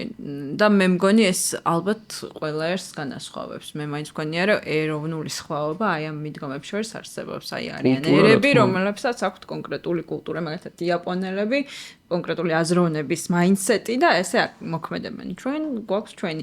ეს ყველაფერი როგორ მოქმედებს ბიზნესზე, იმიტომ რომ საბოლოო ჯამში ადამიანები არიან, ხო, ამ ბიზნესში ადამიანებს ასაქმებთ, ადამიანები ქმნიან, ადამიანებთან ურთიერთქმედებთ. აი, როგორ რეგულირდება მე აი ესეთი მიდგომები ადამიანების თავში ორგანიზაციულად. ამას მაგ თემას მიუძღვენი ერთ-ერთი სალექციო კურსი ჩაწერა საქართველოს ბანკმა და იქ მქონდა ერთ-ერთი ადამიანის არკეში. ამას ესე ვეძახი. ხო. ანუ ორგანიზაციას აქვს ის პრობლემები, რაც აქვს მის ლიდერებს. აი პირდაპირ ერთ-ერთზე გადადის. ვინი გულისხმება ამ ლიდერებში? ანუ ერთი ადამიანი თუ მენეჯმენტი? აიცი რა არის პირველი პირი ყველაზე დიდი დოზით, იმიტომ რომ ის არჩევს მის პირველ წრეს, თუ არ არის შემთხვევა, დამფუძნებელმა მოუყვანა ყველა სხვა ადამიანი, თუ ეგ შემთხვევა არის. ეგეთებიც ბევრია მე მგონი. თუმცა მაინც მისი პრობლემა, იმიტომ რომ მივიდა იქ თავის ფეხით, ხო? ვინმე ხوار მიიყვანა ძალით. ანუ პირველი პირის პრობლემა, ანუ პირველი პირის ხასიათი, მისი ძლიერი და სუსტი მხარეები, მისი წარმოდგენები, მისი სტერეოტიპები, მისი შემზღუდავი რწმენები არის განმაპირობებელი ძალიან, ახლა 100%-ით თუ არა, აი ძალიან დიდი. და თქვენ რა საკვირტებით, როგორი ორგანიზაციები გვაქვს, რის საფუძველზე შეგვიძლია დავასკვნოთ როგორი პირველი პირები გვაქვს? კარგი, მოდი ვთქვათ, რომ ეს ჩემი საყვარელი საქართველოში ერთ-ერთი ყველაზე დიდი გამოწვევა არის სისტემურობა. მაგალითად, აი განზოგადება რო გავაკეთო, იმის ძალიან ინდივიდუალურია ყველა შემთხვევაში, არა მარტო ადამიანის კონტექსტში, არამედ ამ ადამიანის ცხოვრების რომელიღაცა ეტაპზე, ანუ მისთვის რაც არის გამოწვევა, ან მისი ფიქრები რაც არის შემზღუდავი, იმაში ზის რა, თუ პირობებს რაღაცა თუ გონია რომ ვერ შეიცვლება, ან ვერ გაკეთდება, ან გაუკეთებადია, ან ადამიანები ასეთები არიან, ხო სხვა დაშვებას არ გააკეთებს. ანუ აი ასე იმართება მისი წარმოდგენები და რწმენებით ხდება რაღაცის ეს რა ქვია ორგანიზაცია ამაზე ეწყობა რა რეალურად ამ დოზით ეწყობა მის წარმოდგენებზე და რწმენებზე. სისტემურობა სერიოზული გამოწვევა არის ქართველი მენეჯერებისთვის იდეასა და სურვილსა და ქმედებას შორის ნაპრალი. ხშირად არის რომ მინდა ჩვენ გვაქვს მიზნები, ჩვენ გვაქვს ასეთი დიდი მიზნები, მაგრამ არ ვიცით როგორ. ანუ და როგორ მივალთ იქამდე, ან რას ვაკეთებთ დღეს იმისთვის, რომ იქამდე მივიდეთ. ერთი ასევე დამახასიათებელი, ეს უკვე ცოტა სხვა ტიპის ორგანიზაციები არის, ეს არის გაკიდება შესაძლებლობებზე. თითქოს განცდა გვაქვს, რომ მაქვს ხოლმე, რომ შეიძლება ესეც იქიდან მოდის, რომ გგონია, რომ ეს ერთხელ გიქნება შანსი და მე აღარ იქნება ეს შანსი, არ ვიცი, მაგრამ ყველა შანსზე გაკიდება, რომელიც აკარგვინებს ფოკუს ორგანიზაციას. იმიტომ რომ ეხლა არ იცებობს ეს შანსი, მოდი ავითვისოთ. სასტრაფოს ესე ვთქვათ რეაქტიული რეჟიმი. ხო, რა, სასტრაფო უფრო მნიშვნელოვანია ვიდრე მნიშვნელოვანია, ხო. რეაქტიული რეჟიმიც ასევე ბევრი კომპანიისთვის, მენეჯმენტისთვის არის დამახასიათებელი. კარგით, ახლა კიდევ ერთი კითხვა. ისეთებიც არიან, ვინც მუშაობს თავის თავზე. თქვენ საკუთარ თავზეც ბევრი საუბრეთ, როგორი ესე ვთქვათ აზროვნება გაქვთ, როგორი მიდგომები გაქვთ თქვენს ორგანიზაციაზე, ეს როგორ აისახება? ზუსტად ისევე. თქვენი ორგანიზაცია ზუსტად ისეთივე, როგორც ზუსტად ისევე. ანუ რაც გამოწვევები აქვს დღეს ჩემს ორგანიზაციას, ზუსტად ვიცი, რომ ჩემს თავში მაქვს საძებარი იმისი ამოხსნა.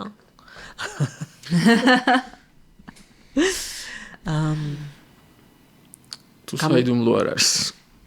მაგალითად მასშტაბირება. ანუ კიდე უფრო დიდი ცვლილებები, ანუ კიდე უფრო დიდი მიხედავთ, რომ ჩვენ 35 ქვეყანაში ვმუშაობთ და აი გეოგრაფიული გაფართოება გავაკეთეთ, ბევრ რამეს მივაღწიეთ, მგონია რომ ტემპი სისწრაფე და გაბედულება და აი მასშტაბზე უფრო დიდ მასშტაბზე გასვლა შეიძლება იყოს გამოწვევა და ამას ვეძებ ჩემ თავში რომ რა მაფერხებს ამაში რომ კიდე უფრო გაბედული ვიყო, კიდე უფრო ისეთი ადამიანები შემოვიკრიბო, რომელიც კიდე უფრო დიდ მასშტაბს მისცემს ორგანიზაციას. ეს არის ეხლანდელი ჩემი ფიქრები. რეალურად. კიდევ ერთ კითხვას თავსვამ, ეხლა დამებადა ეს კითხვა, სანამ ამას პასუხს ვცემდი. თუ და წინა კითხვას უფრო სწორად, თუ ლიდერებს გავს, ან ლიდერებს გავს ორგანიზაცია, მაშინ კულტურას რა როლი აქვს საერთოდ რა, ეგეც საინტერესო. მარტო ლიდერები ქმნიან კულტურას, მარტო მენეჯერები თუ როგორ არის ეგ ამბავი? ან ქართულ რეალობაში საერთოდ კულტურა არის იმდენად მნიშვნელოვანი, როგორც მაგალითად იაპონურ ან ამერიკულ რეალობაში. აი ორგანიზაციულ კულტურაზე მაქვს საუბარი. მე მგონია, ამაზე შეიძლება ბევრი მეკამათოს, მაგრამ მე მაინც მგონია, რომ ზემოდან ქვემოთ იქმნება კულტურა. ანუ კულტურა არის ორგანიზაციული რელიგია რა. ანუ თავისი ყველაფრით, რიტუალებით, რწმენებით, წარმოდგენებით, დაწერილი თუ დაუწერელი, ანუ ქცევის ნორმებით რა მოსულა, რა არ მოსულა და ამას ქმნის ლიდერშიპი. ამიტომ ზემოდან ქვემოთ მოდის რა, ეს ამბავი. ერთი კითხვა გამოჩნდა კიდე. რა მოსულა ქართულ ორგანიზაციებში ზოგადად, რაც არ უნდა იყოს მოსული, ან პირიქით. ანუ რამე ტენდენციას თუ დაკვირვები ხარ, ეგ რა დარწმუნებული ვარ დაკვირვები ხარ, მაგრამ რაღაცას თუ გაიხსენებდი ისეც, რომ აი სისტემურობაზე საუბრობდი ცოტა ხნის წინ და თუ გაიხსენებ ისეთ რაღაცებს, რაც მაგალითად არ ვიცი, ტენდენციურად გამოვლენილია ქართველი ლიდერების ხასიათში, ბიზნეს ლიდერების თუნდაც, ან ქცევის ტენდენციაში, ან ორგანიზაციაში მაგალითად რაღაცა კულტურაში ისეთი წესებია, ან ისეთი ნორმებია, ან ისეთი კანონებია, რომელიც არ უნდა იყოს და ხელს უშლის. აი, მიფიქრია ხშირად, რომ ლოიალობა არაეფექტური ადამიანების მიმართ. ანუ ვერ უშვებ. არ უშვებ. ანუ ნამდვილად შეიძლება გეჩხუბონ, იყვირონ, ვანძღონ, იცილონ, მენეჯერებმა იბრაზონ, ან არ იბრაზონ ღიად, მაგრამ უკან იტირონ, რომ რა ბედი აქვთ, რომ ესეთი ხალხი ხვდება და ასე შემდეგ, მაგრამ არ გაუშვ. იმიტომ რომ და ნუ აქ არის მე რომ აბა ამაზე უკეთესი ვინ შეიძლება იყოს ამ ბაზარზე, ანუ რეალურად, ან ცოდუა. მოდი ობიექტურად თქვათ, რომ ძალიან რთულად მისაღები გადაწყვეტილება. მე მიმიღე ეგ გადაწყვეტილება და ძალიან რთული მისაღებია, რომ ადამიანი გაუშვა სამსახურიდან. და ძალიან აი შეიძლება ეგ არის განმაპირობებელ პასუხისმგებლობის აღება არ უნდა? ორი ფაქტორი არის. ერთი რომ ამ ორგანიზაციებში თუ ხა ორგანიზაციულ კონტექსტში ვილაპარაკებთ, არის ის რომ ხშირად არ არის ხოლმე ობიექტური, აი სისტემურობაზე რომ ვილაპარაკობ, ერთ-ერთი კომპონენტი, ნაწილი ესეც არის, არა მარტო მენტალური და კულტურული თემაა ეს, თქვათ ლიდერების, ქართველი ლიდერების, არამედ აი ზუსტად არ არსებობს ძალიან ბევრ კომპანიაში შეფასების სისტემა, ობიექტური შეფასების სისტემები. არ არსებობს კონკრეტულად განსაზღვრული მიზნები და ამოცანები, ნამდვილი მიზნები და ფურცელზე სადღაც შეიძლება უწერია და ამბიცია არის, მაგრამ აი კონკრეტული ადამიანისგან რას ვითხოვთ არ არის ხშირად ცნობილი და სადღაც გულის სიღრმეში ბევრი ამართლებს, რომ იქნებ ეს იმის გამო არის, ეს იქნებ, იმიტომ რომ ობიექტურობაში საკუთარი ობიექტურობის ხშირად ეჭვიეპარება საკუთარ ობიექტურობაში და ყველა ადამიანს რო იხსენებ ესე, აი ეს ხო კარგი გააკეთა, მაგრამ აი ამაში არ ვარ, აი რაღაცა თითქოს უცდილობს ეს ადამიანი და აი როგორ გაუშვა ხარ, როცა უცდილობს, მაგრამ აი რაღაცა ეს შედეგი არ მომწონს, მე სხვა რამეს ველოდი და შეიძლება ეს ადამიანი ძალიანაც ეფექტური იყოს, რომ მე იცოდეს მინიმუმ იცოდეს მისგან რას ელიან. მაგრამ შეიძლება არაეფექტურიც იყოს, შეიძლება თვითონ გადაწყვიტოს, რომ იმას, რასაც მისგან ელიან, მისი პოზიციისგან ელიან, ის ვერ გააკეთებს, ხო? ანუ რეალურად ერთი ეგ არის. მეორე რა თქმა უნდა არის ეს, რომ მე უნდა ვიყო კეთილი და კარგი, ამისი სურვილი ადამიანის მოსაწონი. იმიტომ რომ როცა არ უნდა გაუშვა ადამიანის სამსახურიდან, თუ ამას არ აქვს, თქვათ ესეთი წინაპირობა, რომ შეგაფასე უკავშირი მოგეცი ერთი გაფრთხილ ესეც რომ გააკეთო ხშირ შემთხვევაში აი რა ბედნიერი ვარო სამსახურიდან გამიშვეს და რა კარგი იყო ჩემი მენეჯერი რომელმაც ეს გააკეთა ну შეიძლება რეტროსპექტივაში ვიღაცა მოყვეს რა ის სწორად გამიკეთა იმიტომ რომ მე მივხვდი რომ მე არასწორ ადგილას ვიყავ მაგრამ ეს არის ეს არის გადაცემაში უთქვამს ადამიანს რომ აი nice ეს თემა რომ აი არ მინდა რომ მაგინონ არ მინდა რომ ცუდი ადამიანი ვიყო არ მინდა რომ თქვან ჩემზე ცუდი ეს არის ძალიან თითქოს ისე ჟღერს მაგრამ არის მნიშვნელოვანი ფაქტორი და მესამე მართლა არის ემპათია რომ რა ეშველება ამ ადამიანს, იმიტომ რომ ხედავ იმ ადამიანს როგორც უსუსურს. ეგეც არის. სანამ კლიენტს სამუშაო გარემო არ მოიწამე. შენ თავს არ ხედავ უსუსურს რაღაცნაირად, მარტო იმას ხედავ. ემპათია შენ თავის მიმართ არ გაქვს, ხო რაღაცნაირად. უსუსური შენ არ ხარ ამ დროს, მაგრამ ანუ ჩემი ღრმა რწმენა არის ის, რომ ადამიანი თუ სწორ ადგილას არ არის, აი სულ რომ 10 წელი შეინახო და მეც გამიკეთებია არა ერთი რაღაცა რომ აი რო იცი და ვერელევი და რა ვიცი ყველა მენეჯერს სანამ ვისწავლით და რა ვიცი და კიდე გავაკეთებ ალბათ მომავალში კიდე მექნება ეგეთი ესენი მაგრამ სისტემას ხვეწავ რომელიც გამიმარტივებს ამ გადაწყვეტილების მიღებას სადაც დიალოგში მე იმანომც არ აღიაროს მე მაინც მექნება შინაგანი სიმყარე რომ მე ვიცი რას ვითხოვდი ამ ადამიანისგან და მე ვაფასებ ასე. რომ იზომებოდეს და სახელი ერქმეოდეს. სუბიექტურობას ვერასდროს ვერ გამოურიცხავთ და ესეც მინდა რომ მენეჯერებს და ლიდერებს უთხრა რომ რაც არ უნდა ობიექტური საზომების შექმნა, სუბიექტური შეფასების კომპონენტს ვერ და it's okay, არა უშავს რა. ანუ შენ თუ მუდმივად დისკომფორტში ხარ ამ თანამშრომელთან მუშაობაში, მე ვფიქრობ, რომ აი ხა ეს ამ ფრაზას ვამკვიდრებ ჩემთან, რომ და ყველას ამას ვეუბნები ხოლმე კლიენტებსაც და გუნჩიც, რომ მტკიცე იყავი გადაწყვეტილებაში და რბილი იყავი ადამიანებთან ურთიერთობაში. ანუ თუ გასაშვებია გაუშვი, მაგრამ გააკეთე ეს ფრთხილად, ეკოლოგიურად, მისი შეურაცხყოფის გარეშე მხარდაჭერა მიეცი, შეიძლება მიმართულება მისცე უთხრა სათხედავ და მის უნარებს თვითონ დაეხმარო ამაში არ ვიცი ანუ თუ არ არის აუცილებელი სასტიკი იყო. ეს გასაშვები რა თქმა უნდა ეს არის ბოლო ეტაპი არ წარმოიდგენთ ისე რომ ამას შემოხჩება ამას სიკვდილი ხა ესე უნდა იყოს მაგრამ ანუ ლოიალობა და თვალის დახუჭვა არაეფექტურ თანამშრომელს ის ადამიანი შეიძლება აი აქედან აქ გადაანაცვლო და დაინახო აი თუ აღიარ აქაც აღიარებს თემა რომ ეს არ არის თუ ამას მაშინ პირველი ფიქრი არის რომ ეს ადამიანი ჩვენ სისტემაში სადმე შეიძლება რომ უფრო ეფექტური იყოს შეიძლება თვითონ ვერ ხედავდეს და ან ხედავდეს ზოგჯერ არის რომ მიკითხავს რომ შენ სად ხედავ აი ამდენი საჭიროება იცი კომპანიის შენ სად ხედავ მაგრამ ზოგჯერ არის რომ თვითონაც კი ნაკლებად წარმოუდგენია და შენ როგორც მისი მენეჯერი მისი რა ვიცი პროფესიული აღმზრდ მენტორი თუ ასე შემდეგ ხედავ მის განსაკუთრებულ უნარებს, რომელიც შეიძლება ეწირება მის წარმოდგენას და აი ამ ადგილას გონია რომ მაგარია, მაგრამ ზუსტად ის რომ გაიფურჩქნება სადღაც. შეიძლება გენდოს გამოყვეს მართლაც და ცადოს, მოდი ცადე, შეიძლება იყოს ეს და წავიდეს, ან გადაწყვიტოს რომ მისი ადგილი იქ არ არის. და ზოგადად ძალიან ეფექტური ადამიანიც რომ მიდის კომპანიიდან, მე მაქვს ეგეთი ფილოსოფიური ხედვა, რომ სწორი ადამიანი სწორ ადგილას უნდა იყოს. თუ მიდის ის ადამიანი, ერთი არის რომ მაფიქრებინებს რომ ჩემ სისტემაში რატო ვერ იპოვა თავი ასეთმა ეფექტურმა ადამიანმა, რა შემეშალა როგორც მენეჯერს, ლიდერს, რა ვერ შევქმენი, მაგრამ თვითგვემაშიც არ ვარდები. შეიძლება ყველაფერი მეც, მაგრამ უბრალოდ ამოწურა, სხვა საინტერესო რაღაცა აინტერესებს. თუ არის დასანახი რაღაცა მაუმჯობესებ, თუ არა და მოვიდეს ეს ადამიანი, ვისთვისაც ეს ბედნიერი ძალიან საინტერესო და მნიშვნელოვანი და ღირებული ადგილი იქნება. და არა, ეს რომელსაც უკვე ყელში ამოვიდა, ამოხსნილია მისთვის ეს ამოცანები, ვერ ხედავს იქ თავის და საერთოდ სხვა რაღაცა უნდა.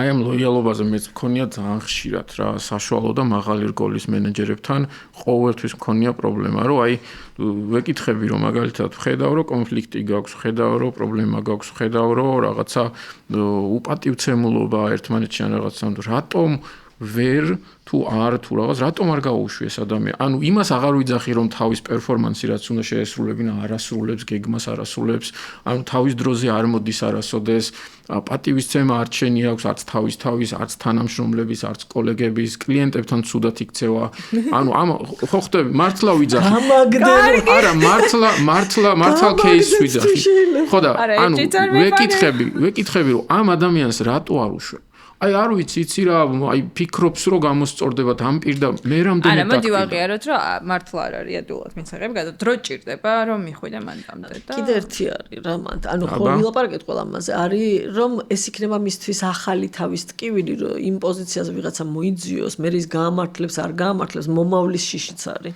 თვითონ ეს შეგუებული ჭირია გადაწყვეტილების მიღების უნარი რაღაცას მაინც აკეთებს ხო აი ხო ერთი წეღანაც ვამბობდით საუბარში რომ შეიძლება ვიღაცამ დაუნიშნა ის თანამშრომლები და თვითონ არა ურჩევიან რა აი კიდევ ერთი პრობლემა რაც აპრკოლებთ მენეჯერებს რაც ვთქვამთ არის ის რომ ეს რო გაუშვა ეხა ხო იმათი მოყვანილია ვთქვათ დამფუძნებლების ან ვიღაცის და ეს რო გაუშვა კი გამაშვებინებენ პირობითად ხანდახან არ გაშვებინებენ რა დამფუძნებლები მაგრამ კი გამაშვებინებენ მაგრამ შემდეგი ადამიანის მოყვანა მე რო შევარჩიო და ამათთან სკანერში გატარება და ამათი მხრიდან დასტურის მიღება იქნება ჩემთვის დიდი ტკივილი და ამიტომ მომავლის შიში რომ უმეტესწილად აი ეს გაჭიანურებული გადაწყვეტილების მიღება აკეთებს იმას რომ როგორც ყველა ტოქსიკურ ურთიერთობაში ამ ადამიანს კიდევ უფრო მეტად აფუჭებს აფუჭებს ოღონდ ისეთ ლეველამდე რომელსაც უკვე არაფერი აღარ აშვება კი და თვითონ რო სიკეთეს უკეთებ ადამიანს და სამსახური შენთვისაც და მის 10 ჯერ გაბრაზებული მიდის შენგან აბსოლუტურად და აქეთ დაგადანაშაულებს აი თი რო გონია რომ აი შეინახე ფაქტობრივად ეს ადამიანი 5 წელი შეიძლება 10 წელი და აი რაღაცნაირად და ბოლოს როგორც იქნება და ბოროტი ხარ ანუ ხო იმიტომ რომ 10 წელი დაკარგა იმ ადამიანმა სინამდვილეში სხვა რამეს გააკეთებდა მართლა თვითონაც დაკარგა აბსოლუტურად სწორია თან ბანენია რა მიეჩვია იმას რომ სულ ასე იყო და არა არ უშვებდი და ხარ და სამსახურს უწევ რა რეალურად ერთს დავამატებ აი მარტო ერთს არ დაგავიწყდეს ანა წეღან იყო საუბარი რომ მოუწონდე არ მოუწონდე თანამ თავი მოვაწონო თანამშრომლებს და რაღაც ჩემი პირადი გამოცდილებით კიდევ ერთ რაღაცას ვიტყვი რომ ის მენეჯერი რომელიც თავის დაქვემდებარებთ ცუდად მომუშავე ესე ვთქვათ ჭყალებში დაქვემდებარებულ პირს არ უშვებს სამსახურიდან ძალიან ხშირად აკეთებს ამას იმიტომ რომ ცდილობს რომ თავი მოაწონოს იმ ადამიანს როგორც ადამიანმა და ბოლოს გადაწყვეტს რომ აი ვერაფრით ვერ მოვაწონე თავი ამ ადამიანს და ანუ აი ეს მეგობრული ლიდერის სინდრომი რა ვერ მოვაწონე ვერაფრით და მოდი აი გადავწურე ყველანაირი იმედი რომ ამ ადამიანს ოდესმე მოვეწონები როგორც მენეჯერი უფროსი რაღაც აი ეხა შემიძლია რომ გაუშვო იცი მოწონება ერთია და მეორე არის რომ აი ჩვენ ხო ვილაპარაკეთ პასუხისმგებლობაზე. ერთი ხო არის რომ სადაც შენი პასუხისმგებლობა და არ იღებ პრობლემა არის და მეორე პრობლემა არის როცა შენ იღებ ზედმეტ პასუხისმგებლობას. მაგალითად მე მინდა რომ რით ვერ გაუჩინი ამას мотиваცია. აი ზოგჯერ ეს არის რომ აი რით ვერ მოატრიალე ჩემსკენ და არ არის შენს ხელში მისი мотиваცია. ანუ უბრალოდ არ აინტერესებს იქნების საქმე. იქნებ ცხოვრების იმ ეტაპზე, ანუ შენი კონტროლის ქვეშ არ არის და აი ეს ჟინი რომ მე ხა ეს ადამიანი უნდა ამოხსნა და ანუ იმიტომ რომ რწმენა აქვს რომ მას შეუძლია ეს გააბედნიეროს, გააბრწყინოს და სუპერ მოტივირებულ თანამშრომლად არის რაღაც მხრივ რომ აი ისა ვერასვენებს რომ აი რატომ მე ცუდი ვარ, სუსტი მენეჯერი ვარ, ესე იგი რომ აი ეს და მე საშინელი ბრაზი რომ ყველაფერი გავაკეთე ხელფასი შევთავაზე პირობები, ბონუსები და მაინც ხო. რამდენი საფიქრალია გამირჩევა. მოდი წავიდეთ ბოლოსკენ ნელ-ნელა. კი, მე ორი კითხვა მაქვს. გააგრძელა. ორი კითხვა ბოლოსკენ წასვლა არ არის. ეს დაახლოებით დაშლა არ მასშტაბ. კი, სამს ვიტყვი და მე გაგიშვებდა. ეგეთი ამბავი. მე მინდა და რომ ცოტა მომავლისკენ წასულიყავით და რაღაცნაირად თუ რა პაპი გაგვეკეთებინა თუ შენ მანამდე გაქვს რამე კითხვა. ერთი კითხვა მაშინ მანამდე. ოკეი. ეს ეხება წერანაც ვამბობდი წარსულიდან დანახულ მომავალს. აი მოკლედ თუ გინდა რო გითხრა როცა პატარა იყავი, ბავშვი იყავი სკოლაში, უნივერსიტეტში, ანუ გაცილებით პატარა იყავი, აი მაშინ როგორ წარმოგედგინა დღევანდელი დღე, როგორც მომავალი და რამდენად აცდი. თუ რამდენად დაამტყვი. და ანუ რა შეამჩნიე მაგ ტენდენციაში, ანუ როგორ შეიცვალა იქიდან მოყოლებული ფიქრი მომავალს. ანუ ერთი რომელშიც ძალიან შევცდი ეს იყო რომ მეგონა საბჭოთა კავშირი არასდროს დაინგრეოდა. მართლა?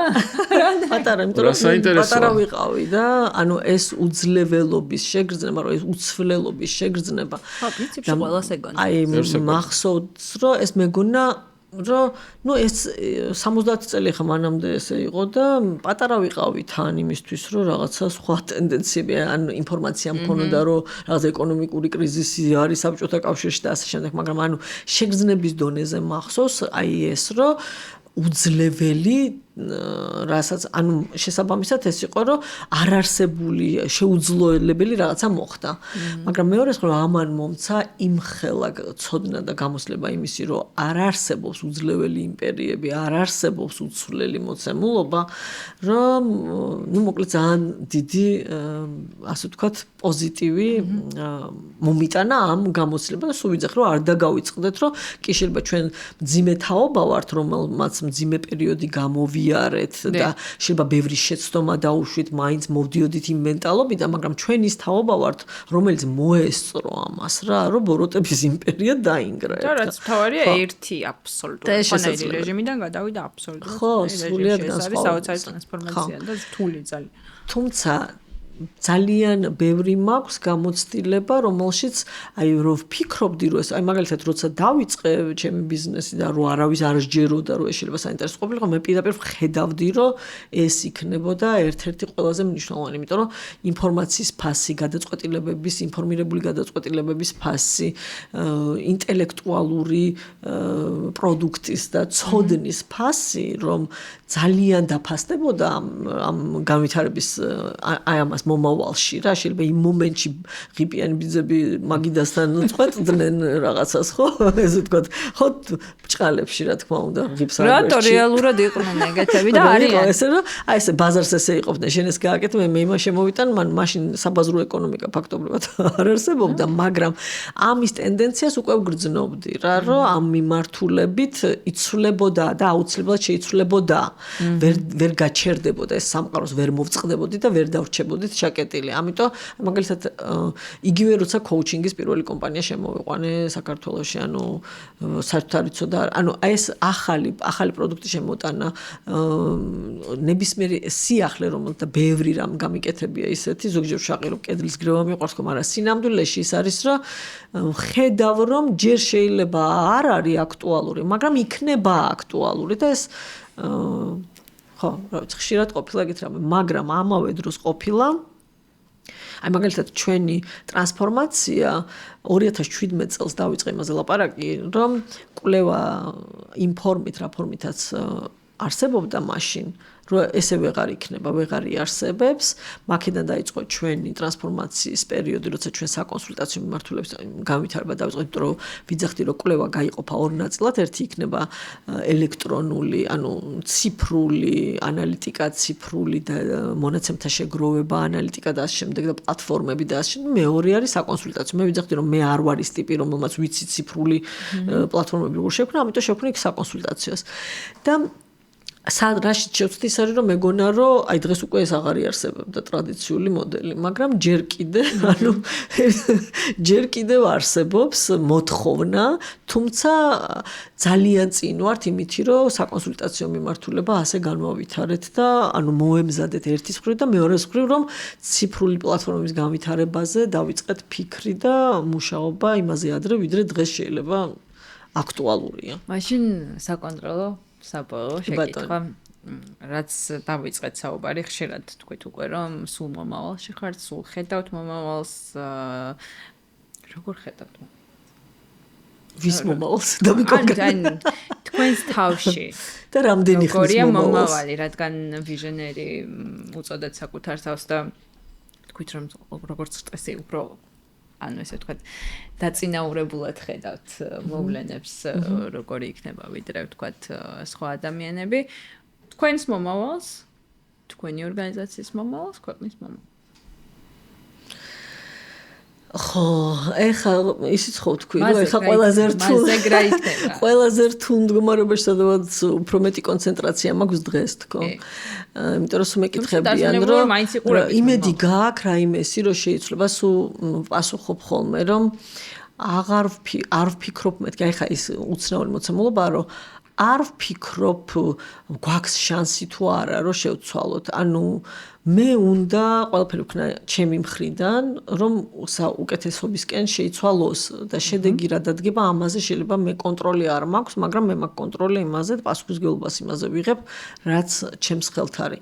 მაგრამ თუ მოხდა ისე და იმიტომ რომ ეს არის მართლა ხალხის ნება არის რაც შეიძლება მოხდეს ხო ამ ქვეყანაში რომ აირჩია ხალხმა სიბნელე მოდი ესე ვთქვა თუ ეგეთი რამ მოხდა და შეგუება მაშინ ჩემს ხელთ არის უკვე გადაწყვეტილება მე გავხდი ამ სიბნელის ნაწილი თუ წავიდი ამ სიბნელისგან ხო ხო თუ შეცვლას ვერ შევძლებ ამიტომ უფრო სცენარები მაქვს დღეს თავში და ჩემი სიმშვიდე შინაგანი და ადაპტაციის უნარზე რო ლაპარაკობთ მოვიტანე იმისგან რომ მე შეიძლება მე არ მაქვს კონტროლი იმაზე ქვეყანაში საბოლოოდ 100%-იანი კონტროლი მე მაქვს ჩემ თავზე კონტროლი მე რას გავაკეთებ და ამიტომ ასე ანუ სანამ ვართ ყველა ამ პროცესში მე ვაკეთებ იმას რაც მიმაჩნია სწორად იმდენს ვაკეთებ რამდენი შემიძლია იმაზე მეც არა რომ ვაიმე მე ვინმეს არ დავაბრალო როგორ გადავიჩეხე იმიტომ რომ არ შემეძლო და გამაკეთებინეს იმდენს ვაკეთებ რამდენი შემიძლია შინაგან სიმშვიდეს მე მაძლევს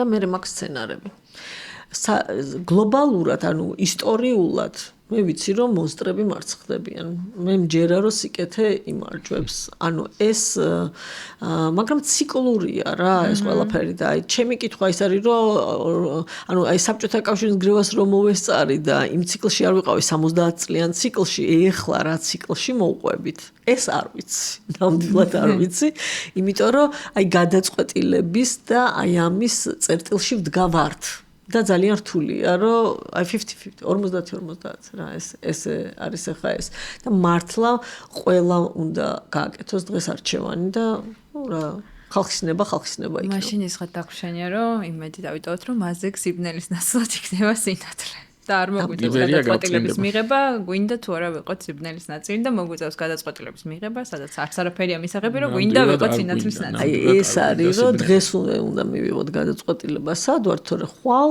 უკვე სხვა ტიპის გადაწყვეტილებების მიღება მე მგონი აქამდე ეს გვეშლებოდა ნამდვილად ძალიან დიდი მადლობა თიკა საოცარი იყო ნამდვილად საოცარი გამოცდილება ჩემთვის მადლობა ყოველთვის ეს პირველი არ არის და წარმატებები მინდა გისურვო მომავალში და იმის მომავალშიც მაზე რომ ხო მაზე მადლობა ძალიან დიდი მადლობა აი ამ ინტერვიუს ჩვენც ასევე არაჩვეულებრივ დარწმუნებული ვარ მაყურებელიც მაყურებელსაც დავამშვიდობები ასევე ვახსენებ კიდევ ერთხელ რომ პოდკასტის მხარდამჭერი არის ტექნოლოგიური სტარტაპი Mimirex-ი, რომელიც აკავშირებს მომხმარებლებს სხვადასხვა სფეროს ექსპერტებთან და კიდევ ერთ რაღაცას ვიტყვი, რომ არ დაგავიწყდეთ ჩვენი არხის გამოწერა. და შევხვდებით მაზეგ. აბა შეხვდეთ რამდენ. ხო.